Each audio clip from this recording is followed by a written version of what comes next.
All right. Once again, thank you for joining us for the Virtual NSLI-Y info session. And I'm joined today by my colleague, Shamarcus. My name is Angela. And on our screen, you can see a sampling of some of our Virtual NSLI-Y students from the past academic year with some of their cultural projects and writing practice assignments. We'll be talking a little bit more about that soon. And just to give you a sense of what you're in for today, our intention with today's session is to cover some frequently asked questions, give you a general overview of the program, and then answer any remaining questions that you have. Once we get through our presentation at the beginning, feel free to treat this like a drop-in session. You aren't required to stay the whole time if you get all your questions answered, of course. And we also expect to upload a recording of this within the next week to our YouTube channel. So if you have to miss a portion of it, or if you would like to share it with someone else, please feel free to do so once that comes out. And what we want to do today is to make sure that you have all the info that you need to determine your eligibility and hopefully apply for the Virtual NSLI-Y scholarship. This Q&A session was primarily developed with prospective applicants in mind, but parents and teachers are more than welcome to. Feel free to stick around and ask any questions that you may have as well. With that, for now, we would ask that you hold your questions for the beginning for the info session because we might actually answer your question. But then near the end, we'll ask you to put any questions that you have in the Q&A box, and those can start flowing in. We'll answer some of them via chat, and we'll answer others live. That's basically it. I think we'll get started with jumping into the rest of our presentation. So diving in, what is Virtual NSLI-Y? Just a quick overview. It's a program of the U.S. Department of State's Bureau of Educational and Cultural Affairs. Shamarcus and I work for an NGO called American Councils for International Education, and we help to administer and implement the program in close collaboration with the Department of State. It's a relatively new program. NSLI-Y started in 2006, but Virtual NSLI-Y started in 2019. And it's a 100% online 10-week beginner level foreign language and cultural experience. We'll talk more about that in a moment. But I just wanted to put this slide in here just to show you some data points from our recent first ever alumni survey. So even though this is a pretty new program, you can already see how our alumni are continuing to use their language and how we hear reports that students just feel more overall confident academically and with their communication skills after going through this program. The full report with more data and many more pages is available on our website if anyone is interested. So for fall 2024, we'll head to our next slide. There we go. We're going to be offering programs for Arabic, Mandarin, Chinese, Hindi, Korean, Russian, and Turkish. And you can see some samplings of the characters and alphabets that are used for those languages here. Part of why these languages are so exciting is that there are some different letters than what you might be used to. And the numbers of sections and available times that we offer these language options can depend on teachers' availability and budget considerations and how many applications we've received in the past for that language, et cetera. But all languages in fall 2024 will offer between 1 and 5 class sections per language. We're still nailing down exactly how many sections there will be for each language, but that's a general sense of how many classes there will be. And then we always get the question of, what's their acceptance rate? And that, of course, can vary quite a bit between terms and across the different languages. But last year, just to give you a general sense, our acceptance rates for various languages generally fell between 25 and 50%. We don't get too into the specifics of what the acceptance rates were for each language because, again, it can be so variable that it probably wouldn't be very useful for you to know. But it gives you, I hope, a general sense of what the odds are of getting a scholarship for this program. And on this slide, there are just some screenshots from different classes, different cultural activities and lessons that some of our students did. You have a trip to a Turkish market going on here. You have some conjugation going on for Arabic. You have some Korean cuisine. You have some Russian Matryoshka dolls that were made by students. You have some Hindi homework, and you have a Chinese New Year um, cultural paper cutting demonstration that the students got to participate in it as well. And then we'll go to our next slide. So here's just sort of an overview of what this looks like, what the structure of the program is like. So as I noted at the top, it's a 10-week program, and students meet for 90 minutes with a break in the middle, 2 times a week. In each section, there's only 10 students, so you get plenty of conversation time to talk with the teacher, and there is like a strong emphasis on being able to speak by the end of the program, though it also, the program will be helping you with all aspects of language learning. And each student receives some supplies from Virtual NSLI-Y. You might have seen those in the earlier slides. Those vary based on what section that you're in and what the teacher recommends that you receive. Some students receive textbooks, some students receive workbooks, some students receive, like a watercolor set or all sorts of things. It really depends on who the guest speakers for the class are going to be, and how that teacher teaches their class, but you'll get a little box of something. And some cultural activity examples are cooking demonstrations, calligraphy practice, dance and song lessons, and holiday celebrations, learning about holidays. And many of our guest speakers are experts on some sort of traditional art or cuisine for that country. But then there are also alumni of the overseas NSLI-Y programs who can come and talk about their experience going to that country and what it was like for them, or to a country where that language is spoken. And also professionals who use their language and cultural skills in their careers later on. So of course, participants often report that this is sort of their favorite aspect of the program. And teachers also, will incorporate games and songs, and not all of them songs, but I know some of our teachers definitely use songs. And other opportunities for students to share about their own interests, and other fun activities to keep the lessons engaging and fun. And in addition to the classes, there are also optional student group meetings. These happen outside of language classes, and they're meant to help students get to know each other better, and have fun across the different class sections, so that you're not just meeting 9 other students. You can meet students who maybe they're studying a different language, but they live in your state. Maybe they have, similar interests or hobbies. Maybe you're both applying to similar universities. So it's just an opportunity to mix with other students in different class sections, both within the language that you're learning and across all the different language sections. You might also hear from NSLI-Y alumni or from other speakers at these group meetings. So there's just a lot of, while the emphasis is on language learning, there's also a lot of fun to be had in this program, and that makes language learning a lot easier, especially when you're, trying to get those initial fundamental basics of the language under your belt. All right. So now we're going to get into some details. I'll try not to make this too long, but this is a list of our eligibility requirements. It's on our website. So please don't, worry if you don't get all this memorized at the moment. But there are a couple of things I just wanted to highlight because we get a lot of questions about certain aspects of our eligibility requirements. One, I'll say, is we get a lot of requests for exceptions, and unfortunately, we generally can't grant exceptions. And I wanted to point out what sort of more specifically these requirements mean. So students do have to be a U.S. citizen at the time of application. So the program is unable to admit students who maybe they're working on their citizenship, but they don't quite have it yet. In that case, we would say, to wait a cycle or two until that citizenship comes through. applicants need to participate from the US. So if they're living abroad, they're not going to be eligible for the program. They need to be in a US state or territory at the time of participation. You need to be attending high school for the duration of the program. So that means that if you are graduating this spring, you would not be eligible for fall.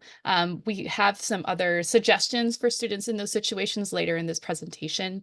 You do have to be a current student for Virtual NSLI-Y, a current student in high school. We have a birthday range that is not flexible. So if you are too young this year, please consider applying for winter 2025 or fall 2025. There are more cycles coming up soon. And, the number one thing we get questions about, which is so understandable, is, what does a true beginner mean? So this program is designed for true beginners, novices. If you know a few words of the language, or, you've done a little bit on Duolingo, that's fine. But if you've taken, let's say, like a Chinese 1 class at your high school, that would be considered formal instruction. And so you would not be eligible to take Mandarin Chinese. You might be eligible for Turkish, but you wouldn't be eligible for Chinese.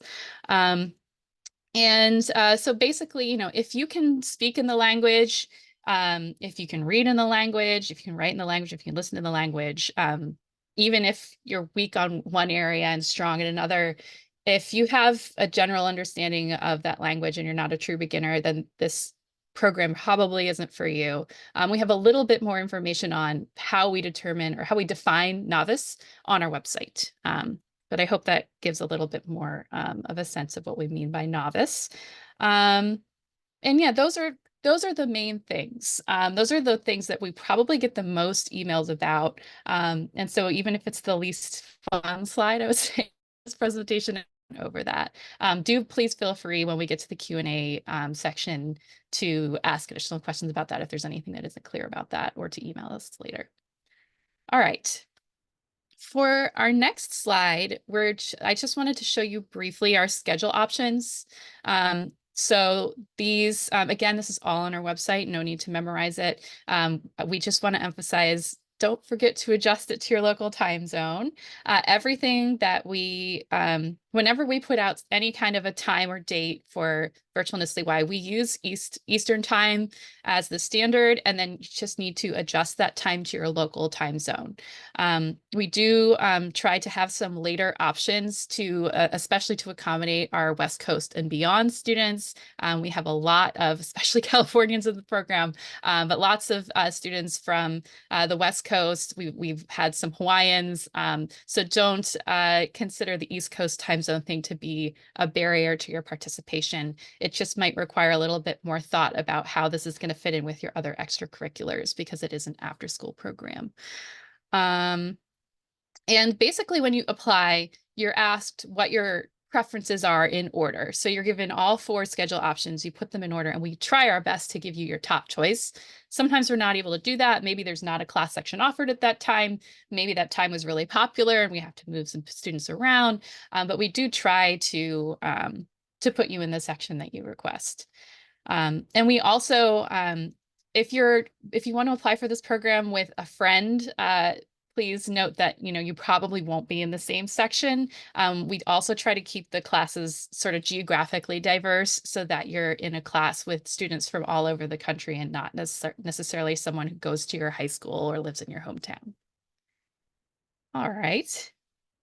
And then this next slide, if you're not interested in the overseas programs, you can kind of ignore this slide, but we put this in here because we do get a lot of questions about the overseas programs, that the sort of traditional NSLI-Y programs.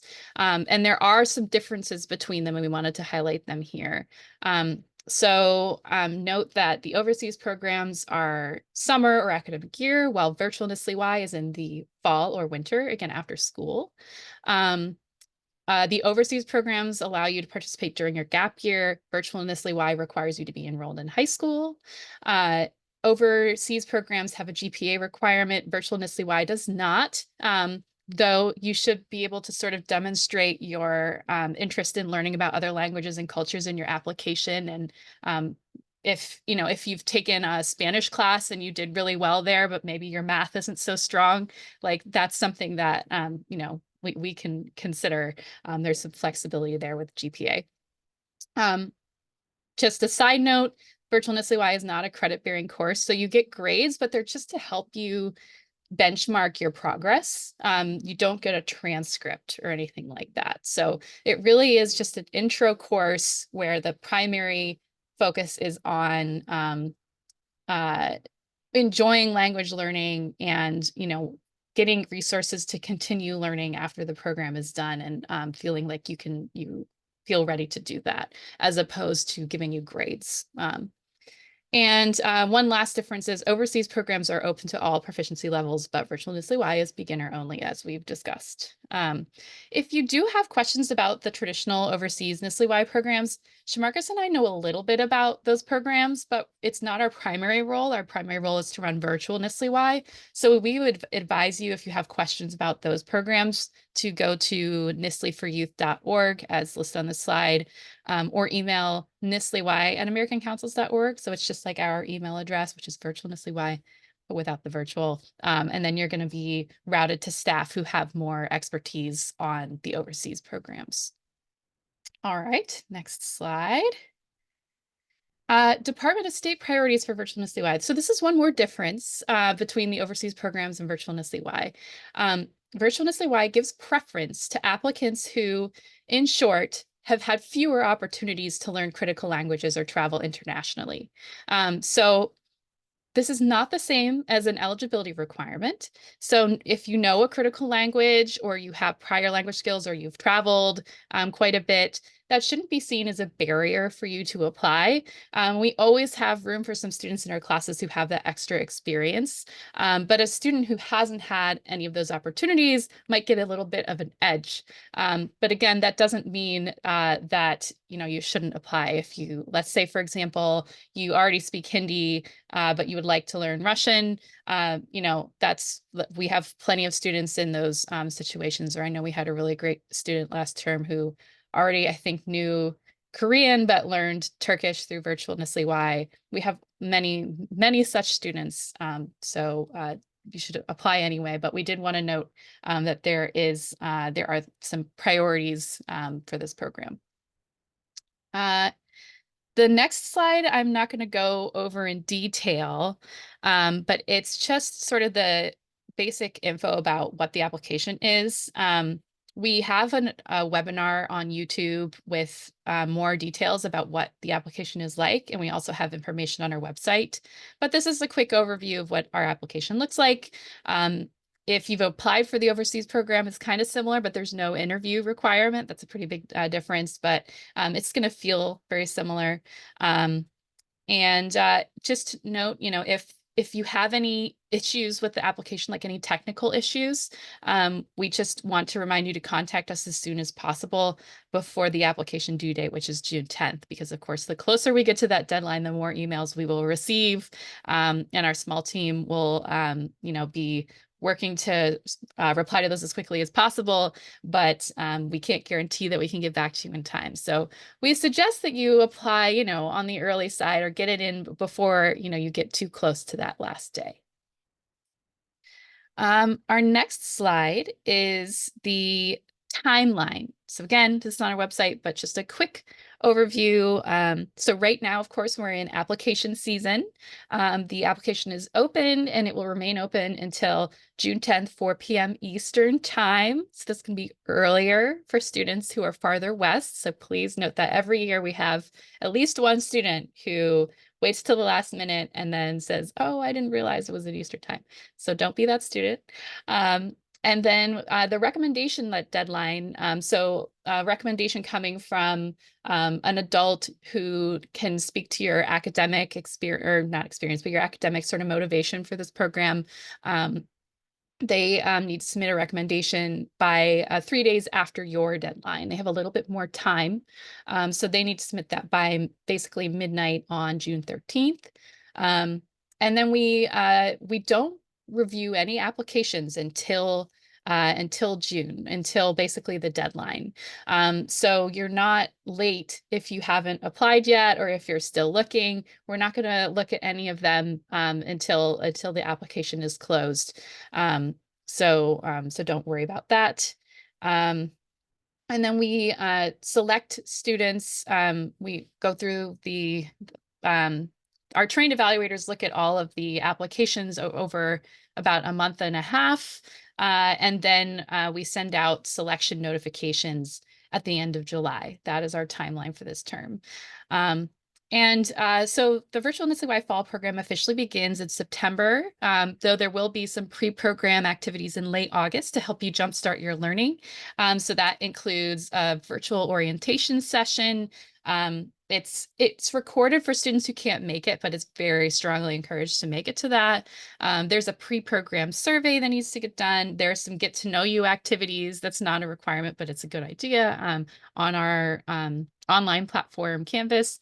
And then there's also a Zoom test session where you get to meet your teacher and your classmates before classes begin. And that's really just to make sure, is your Zoom working? Can you find the link? And then also just, getting to know you. The teacher usually does something fun so that you can all learn a little bit about each other, and so that they can learn about you and what your interests are in that class before the term begins. So that's also, if you can't make it, it's understandable, but really strongly encouraged to attend that. And test sessions usually take place at the same time that the class normally would, but the week before. But if you're on vacation or something, then you just need to connect with your teacher and see what you might have missed.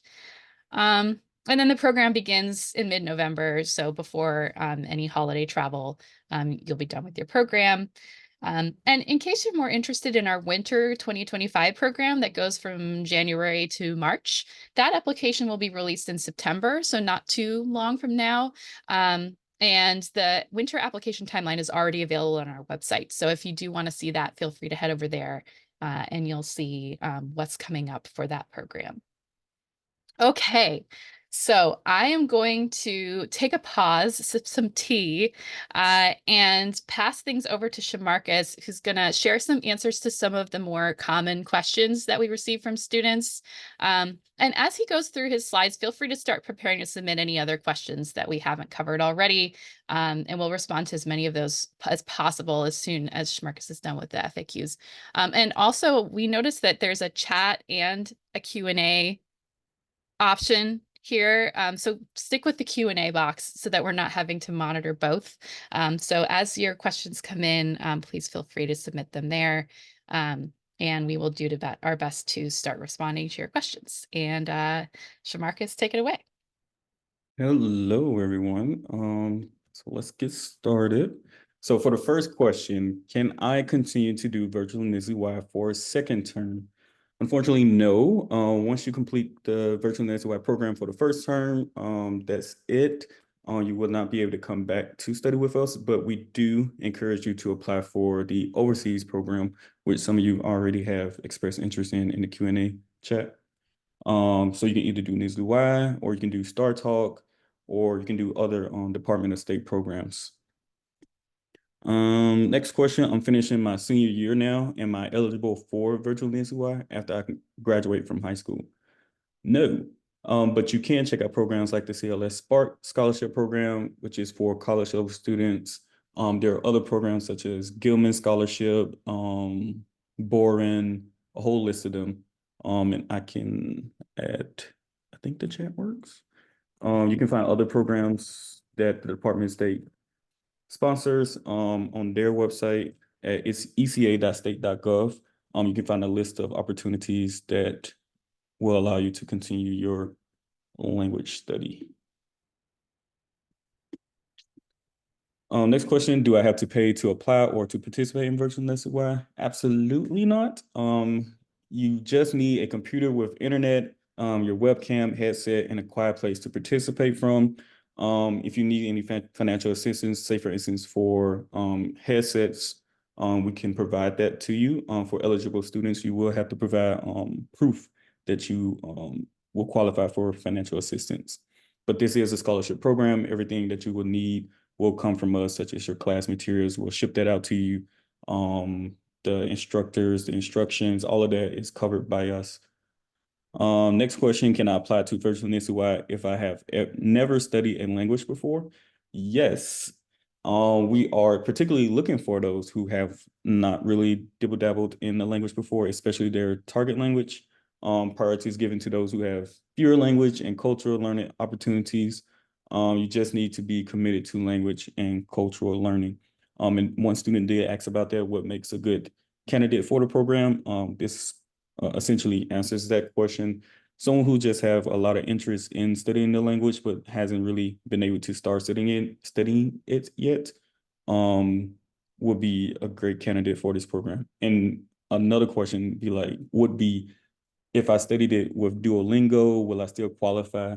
Yes, as long as you didn't take the class in school or a formal class or anything like that, you will qualify in that regard. Duolingo is fine. I studied languages on Duolingo. It doesn't go too much in depth, so you'll still qualify as like a novice for the language. I formerly studied my preferred language before. I'm still a novice. Am I eligible for Virtual NSLI-Y? Only if you apply for a different language. And I did answer that question as well. So say for instance, if you're interested in studying Chinese Mandarin, but you've already taken a class at your school in that language, you wouldn't be eligible to study that language with Virtual NSLI-Y. But you could, if you're also interested in Turkish and you haven't studied Turkish at all, you would qualify for studying Turkish with Virtual NSLI-Y. So Virtual NSLI-Y's classes are intended for true beginners with no prior experiences studying the language. And as we mentioned before, other opportunities that you can pursue is the overseas NSLI-Y program, which happens either summer or the academic year, or you can do programs like Star Talk or anything else you can find in the link that I put in the chat. Next question, my current school year isn't complete. What should I submit as my transcript? Please submit your most recent transcript. It's okay to submit a 1-semester transcript plus spring schedule. We do not have a GPA requirement, so we just want to see that you're taking some good classes, that you can keep up with your classwork and everything like that, and manage other responsibilities alongside school, right? So can I still apply for an overseas NSLI program if I'm accepted to Virtual NSLI? Yes, and we in fact encourage it. And I know someone asked about where's the application for that. You can find the application for the NSLI program on their website, which is nsli4youth.org for more information. And the caveat to this, well, not the caveat, what you should know is that if you would like to apply to the overseas program, and Virtual NSLI-Y, you have to do it Virtual NSLI-Y first, then overseas. Because if you participate in, say, for instance, Hindi or Turkish or something like that with the overseas program first, that means you'll be ineligible for those languages in the Virtual NSLI-Y side of things. So the order would have to be Virtual NSLI-Y, then NSLI-Y, or you just do NSLI-Y completely alone and don't do Virtual NSLI-Y. If I apply for an overseas NSLI-Y program, is my Virtual NSLI-Y participation considered? Yes, your participation in Virtual NSLI-Y will be considered if you apply for an overseas program. This can help or hurt you, right? So say for instance, you're the super tardy person who comes to your Virtual NSLI-Y classes all the time, right? And at the end of the program, your teacher writes a report to us. They say like, hey, John has been late to almost every class, and I'm not sure if he was really focused, right? We do take note of those things. So if you're applying for the overseas program, those notes are going to be taken into consideration as they reach your application for the overseas program, right? We're not saying like you have to be like a student, doing everything as like at the highest level possible while you're with Virtual NSLI-Y to make sure that you get into the overseas program, but just know that like the things that you do in the program will be considered if you're applying for the overseas program. What if I need to miss a class? Virtual NSLI students are allowed up to 3 excused absences. You must inform your teacher and NSLI staff in advance and expect makeup work for any missed assignments, right? This is really important, right? Make sure if you know you're going to like band camp during the program, make sure that you send a notice in advance so we just know that you will have to miss that class. If you end up missing more than 3 classes, this could end up causing you to be dismissed from the program, and we really don't want to do that. But we're really big on the attendance thing, so we really want to make sure that you're attending your classes and are really focused. So just send us notices in advance. Um, of course, if it's an emergency, you can't send us a notice in advance, right? If something comes up out of the blue, but when you can, just let us know. And we do keep track of like, oh, it was like different emergencies and stuff like that. So we're very kind, right? So we won't dismiss you if it's like some things that are happening out of your control. Who is the best person to complete my recommendation? The best person is an adult who knows you well, but is not related to you and can speak to your academic motivations and readiness to be a virtual language student. So this can be your Spanish teacher, this can be your French teacher, this can be your coach, this can be anyone else who is not related to you, right? It doesn't necessarily have to be a language teacher, just as we said, anyone who knows you well.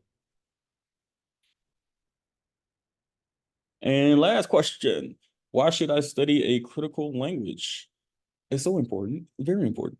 It can support your academic achievement, expand your worldview, and lead to exciting career study and volunteer opportunities in high demand. While critical languages are less commonly taught in US schools, they are essential to our positive engagement with the world. I'm a proud advocate of studying critical languages. I've studied other languages before, and I can just tell you, like, it just enriches your entire like professional and personal life. So I highly recommend, like, this is a great opportunity while you're still young, still in high school, have the flexibility to study a language. This would be a great opportunity to do so. And this is not because like, oh, I work for Virtual NSLI-Y, but no, it's just like in general because I've done it myself. I didn't know about NSLI-Y before I joined the team, but I was a Gilman Scholar. I did the Gilman Scholarship in Jamaica and places like that, and in Ghana. So I was able to like study different languages and travel a whole lot, and it just made life so much better for me. So I do really encourage you all to take advantage of Virtual NSLI-Y, NSLI-Y, or any other Department of State programs.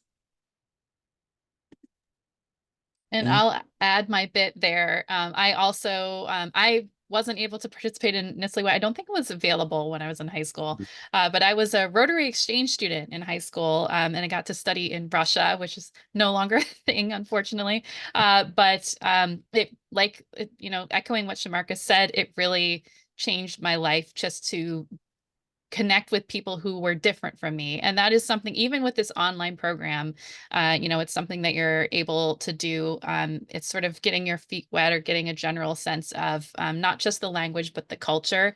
And it really is life changing in so many different ways. Like you read the news differently, you interact with other people differently. And it's just a lot of fun. It's always a challenge to learn your first, really difficult foreign language. But you just feel so much more confident once you get over that first hump of learning and are, able to start communicating in the language. And I would say pretty much 100% of our students by the end of this program are, they're not fluent by any means. Someone asked in the chat, what ACTFL level will you get to? And the goal is novice low. So that basically means, you can talk about yourself. You can, maybe ask for directions, read a menu, like sort of those basic things. But it's, you're already starting to speak. And generally at the end of the program, there's not an exam. Instead, there's some kind of a project where you are speaking in front of your fellow students about usually something that's interesting to you.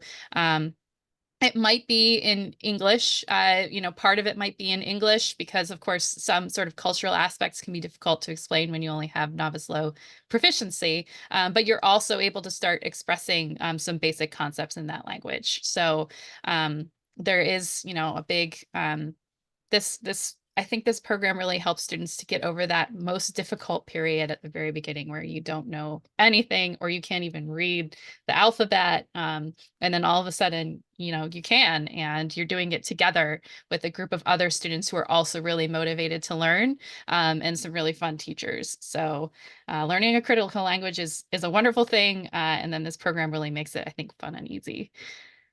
Yeah. Um, I think I got overzealous in the Q&A, Marcus. I answered like a bunch of them via typing. But we can shift into more Q&A now. There was one that Jamarcus actually answered it right after I marked that I would like to answer it live, and that was about the recommendation. So is it encouraged to get it from a language teacher? That is an option, and it's a good option if you have it, but it's not required that you use a language teacher. It certainly, helps if they're able to speak to, your excitement for learning another language. But if you haven't had an opportunity to learn another foreign language, or you just know a different adult who knows you better, maybe it's a counselor, maybe it's someone in who runs your, like a teacher who runs your language and culture club at school or something like that, that would be fine too. But yeah, just try to think of who, given that this is, still kind of an academic program, and it is hard at the beginning to learn a foreign language, who can speak to your sort of excitement about either other languages or other cultures or both. So it's not limited to a language teacher, but that would be a good suggestion. Shamarcus, do you want to grab one? Sure. One that stood out. Is this program considered a pipeline to other post-high school graduation government programs such as military service? I wouldn't necessarily say it's a pipeline, but I will say that being part of these type of programs will help you further down the line. One thing like my professor once told me is like once you get one door open, other doors start to open as well. So once you have opportunities like this under your belt, it will look good for other opportunities that you want to pursue, especially within the Department of State, within their network. So say for instance, if you want to go from virtual NSLI to NSLI, you get accepted into both, you do both, then you want to go into college, you know, apply for the Gilman Scholarship. All of these things like will start to add up and make a great package for you when you're applying. It just shows that like you're really dedicated to studying your target language and it will help you out. And so I'm assuming that in other programs like Boren, which is under the Department of Defense, I think, um, this will help you just like build up your application to show them like, hey, I've studied this language. I'm very serious about this. Here are the programs I participated in. Accept me now, right? So I wouldn't say like it's a pipeline, but it helps. Yeah, agreed. Like you're gonna get a lot of info about other opportunities, like free scholarship opportunities. You'll be part of an alumni group where it's going to be easier to learn about those things.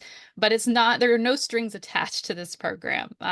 So especially at your age, this is really just an introductory course for you to get excited about language learning, and that's it. And if you want to go into that, area, or you want to be a foreign service officer someday or something like that, then absolutely, you might even meet a few foreign services officers through this program as guest speakers or as our final ceremony speaker.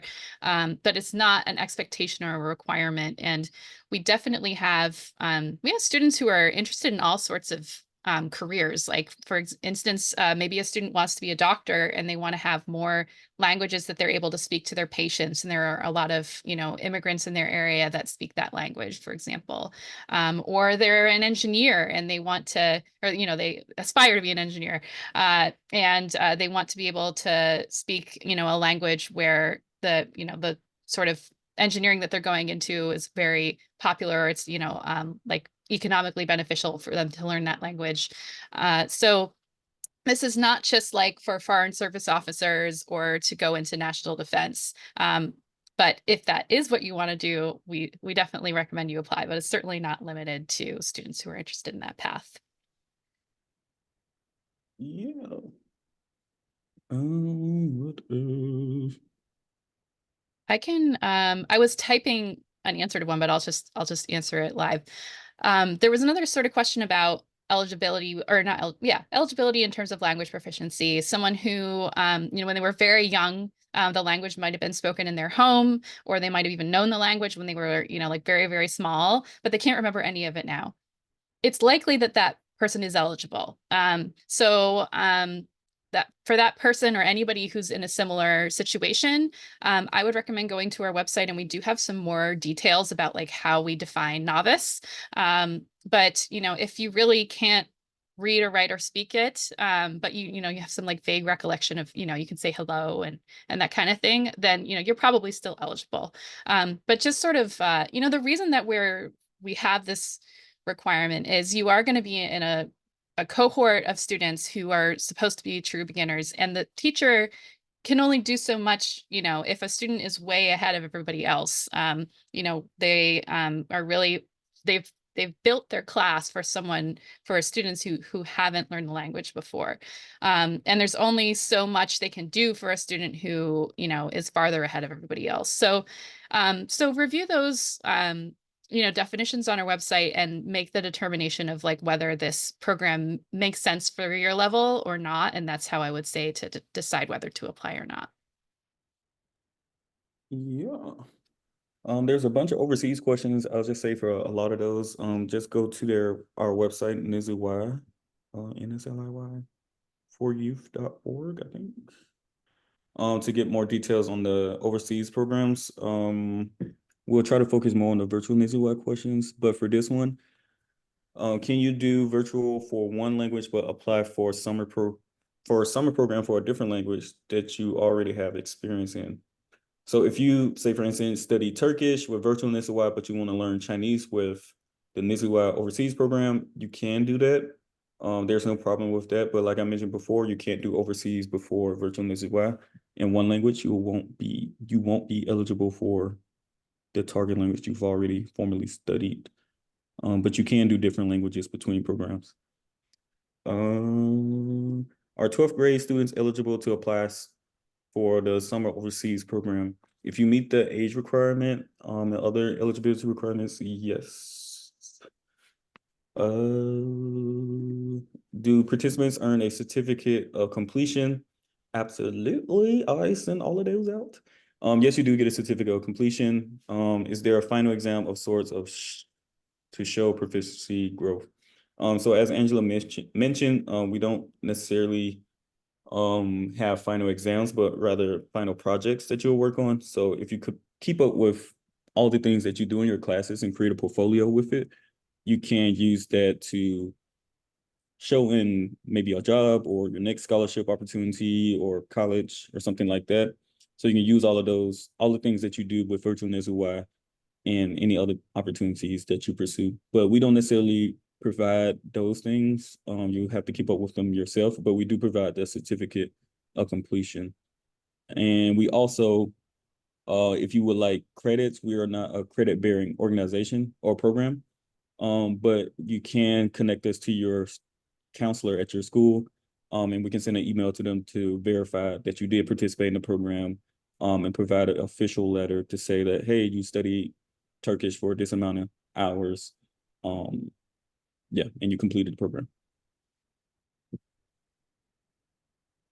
What else? Can homeschool students apply? Absolutely. Apply, please.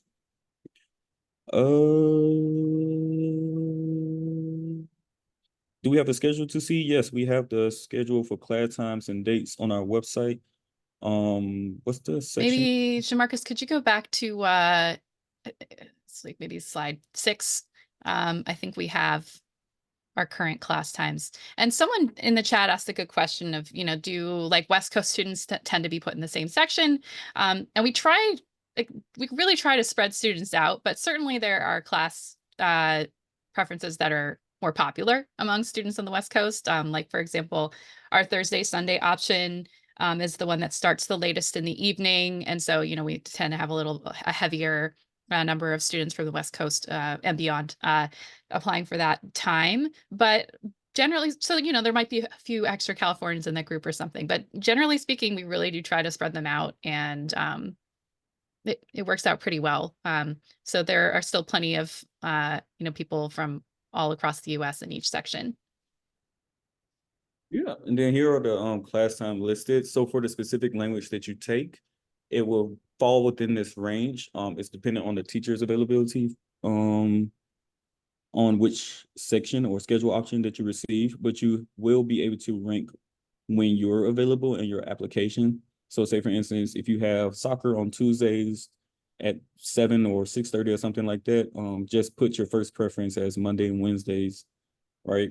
And Wednesdays and Saturdays as your second preference. So you'll be able to rank all of those in your application, and we will place you based on um how we can best fit everyone together. And each class size is 10 people.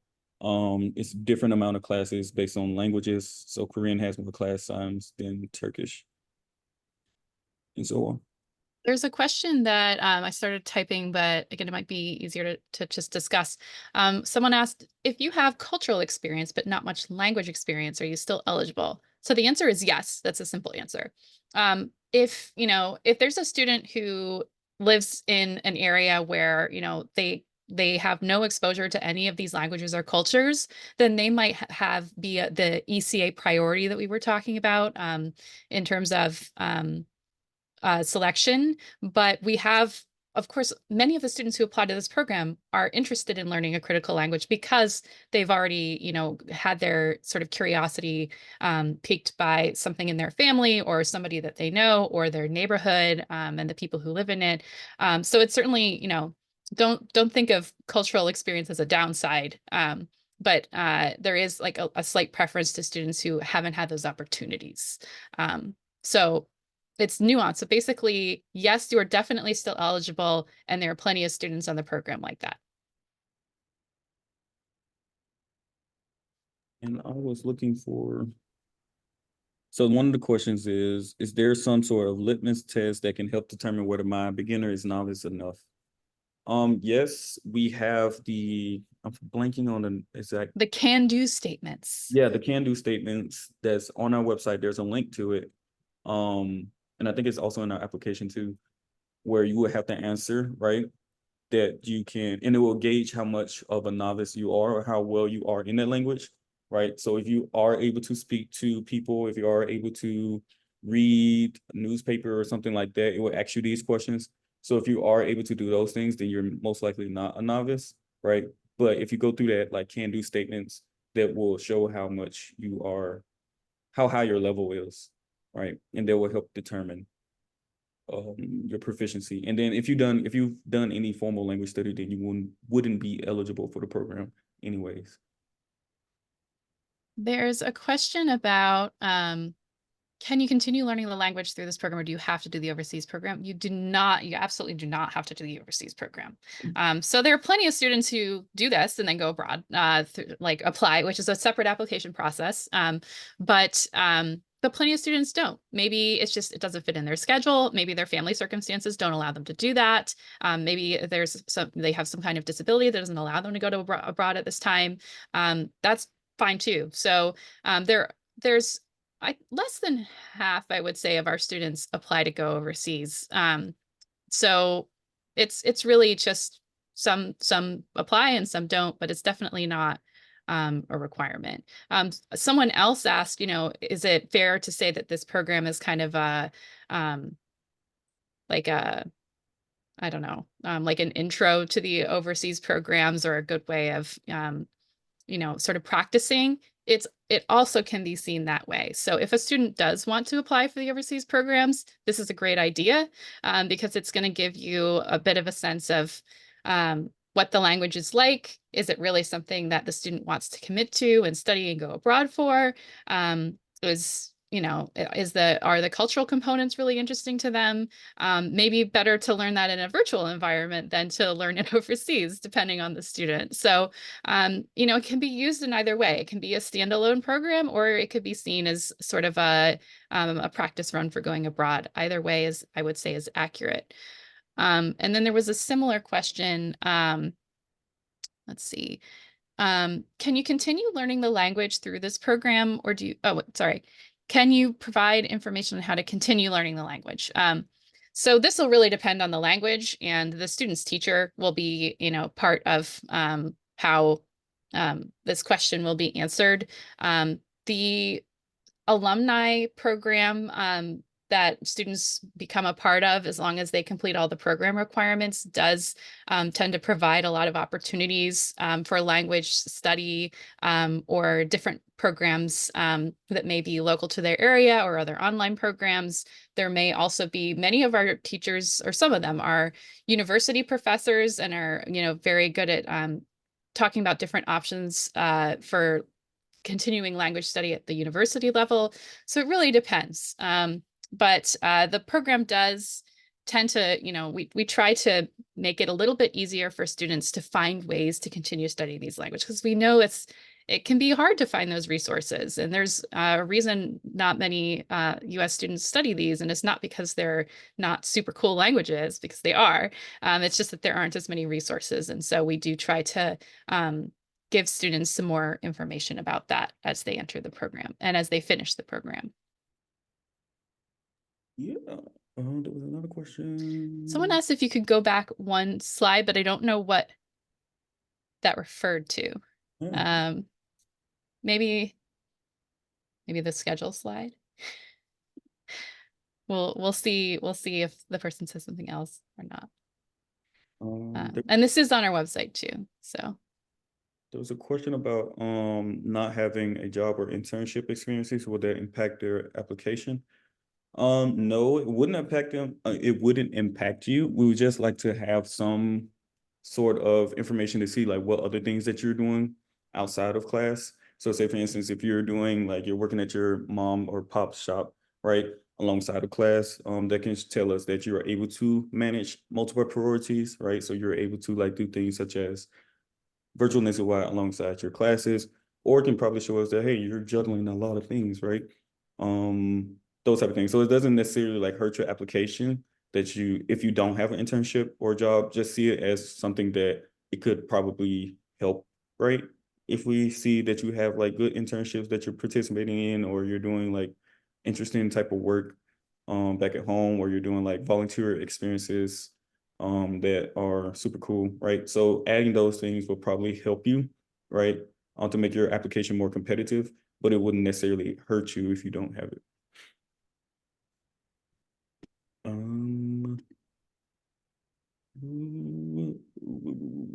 Skip to the bottom. if a student applied to overseas NSLI-Y but wasn't selected, does the virtual NSLI-Y application get compared to the rejected application? No. Yeah, we're just looking at fresh virtual NSLI-Y applications. We're not going to dig back through our files, and yeah, we won't do that. Yeah. So totally fresh start applying with virtual NSLI-Y. Yeah. When should we ask for our recommendations? Do it now, please. Just do it now. Yeah. At least a good enough time in advance for your recommended to complete the form. Please do not wait till like the day before to recommend it, because a lot of issues could come up, and it could cause you to miss out on submitting your recommendation. And then on that point, if you're not able to submit your recommendation or get your recommendation submitted in time, your application still will be considered without the recommendation, but it will just make your application less competitive if you don't have it. Right. Yeah, we'll still consider it, but we'll kind of wonder, where's the recommendation? So, then yeah, there can be technical issues, or sometimes we have teachers whose email addresses don't really work well. Like if they have a K through 12 email address, sometimes those have firewalls that we have issues with. So you want to work out all those kinks well before the deadline. It's never too early to request a recommendation. Note that our application does allow you to change your recommender if you need to. So if someone isn't responding to you, that's another reason to do it earlier.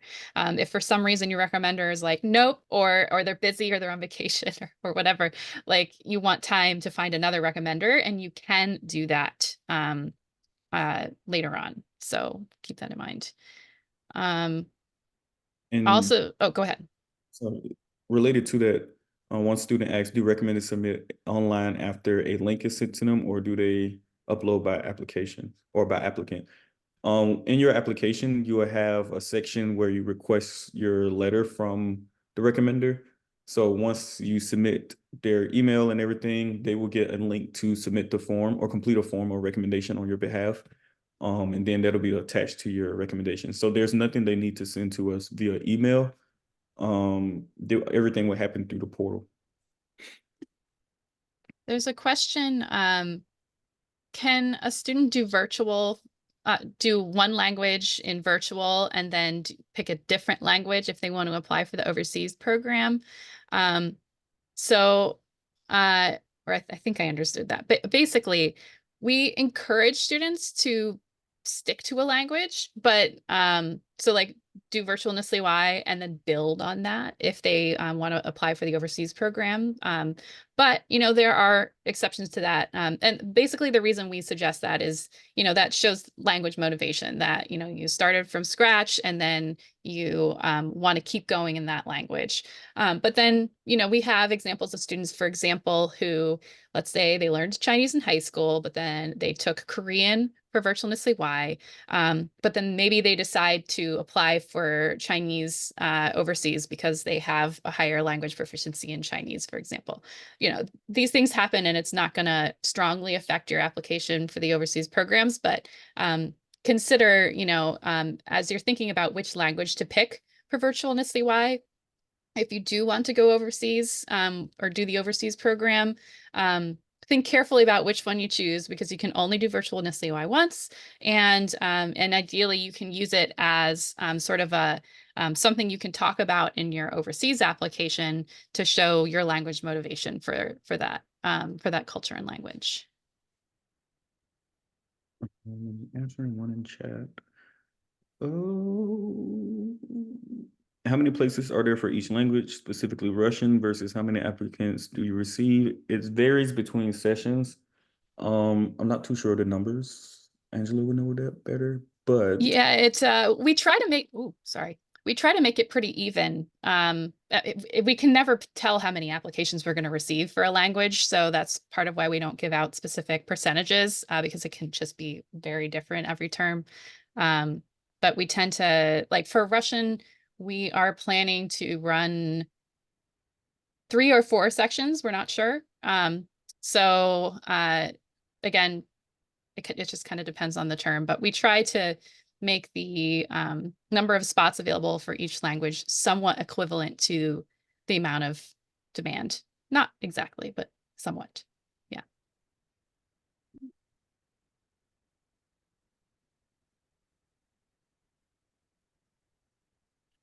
We'll just take a few more. I know we started 2 or 3 minutes late, but I don't think we'll be able to get to all of these before we wrap up. And yeah, I think a number of these are about competitiveness. Here's one question. Are you able to use a virtual NSLI degree in order to apply for a college that requires language courses? Will NSLI staff help a student do this? What we can provide, you can submit your certificate of completion to your counselor at your university and use that. And then we can also, the staff at Virtual NSLI can provide a letter that says that you completed a certain amount of hours studying with us in your target language, and then you submit that, right? So pretty much that's the furthest extent we'll go with it, just providing that letter and just emailing your counselor to say like, hey, they did participate in this program. It's a Department of State program, right? But we won't be able to give any credits or anything like that, or like walk up to the university and say like, he took the class. We'll just send out the email with the letter.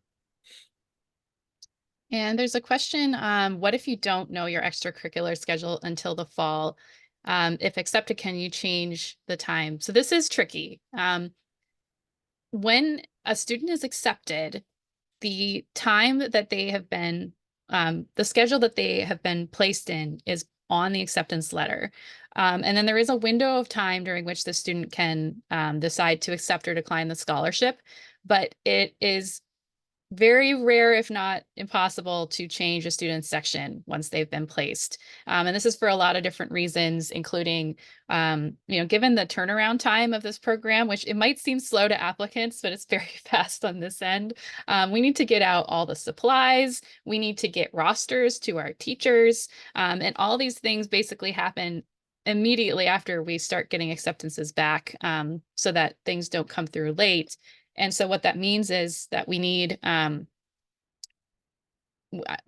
ideally, we're not changing anybody's sections. And I can't think of really, I don't know. I can't really think of any examples of us doing that. So you get your acceptance, in late July. And then I think you would just need to determine, accept or not. And if you end up not being able to, then you can decline and reapply. And we won't, hold that against you. You just have to withdraw. And if you withdraw in a timely manner, that might give another student a chance to get the scholarship. But if you don't know until September, then that makes that tricky. So do your best, make your best guess to determine whether the schedule that you're offered is going to work for you. And if not, we would advise you to decline and to reapply later. Yeah. Maybe just one more question. You can apply more than once. So someone asked, can you apply over and over? You can only participate once, but you can apply as many times as you want if you don't get in the first time. And there are no interviews for this program, but for overseas NSLI-Y, you have interviews. Correct.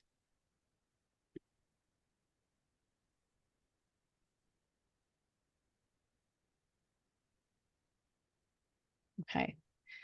I think basically, we want to start wrapping this up, but please feel free to email us if there's something that we weren't able to answer today.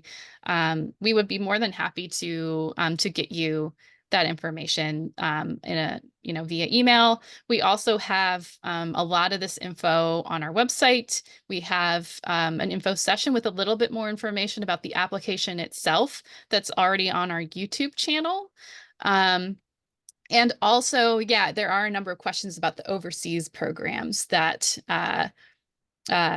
we would advise you to go to nsli4youth.org to review, since Shamarcus and I have kind of limited knowledge and time for that topic. And then there are a few questions, if you missed the beginning, I think there are a few questions that we answered at the beginning. And so once this is posted on YouTube, at the recording, I would advise you to watch the beginning if you missed it.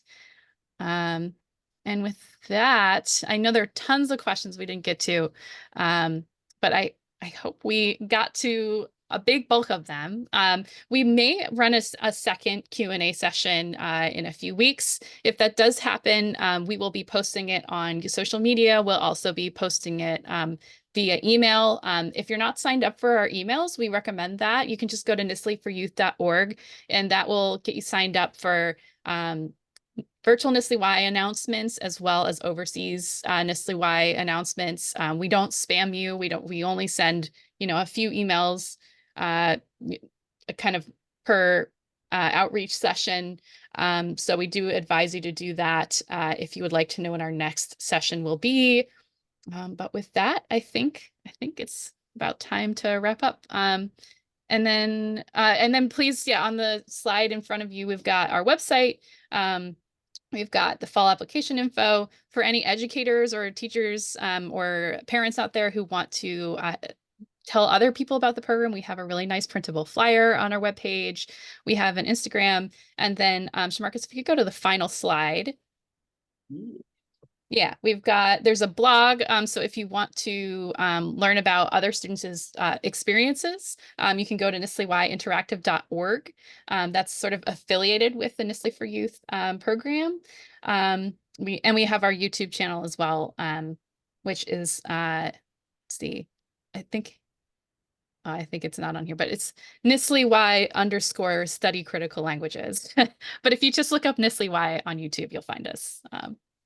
So thank you again. Thank you everyone for coming today. We really appreciate your interest. We really look forward to receiving your applications. And again, please don't hesitate to reach out if you have a question that we weren't able to respond to today, and we will do our best to get back to you within a couple business days. So yeah, thank you very much, and have a good evening. Bye. Bye.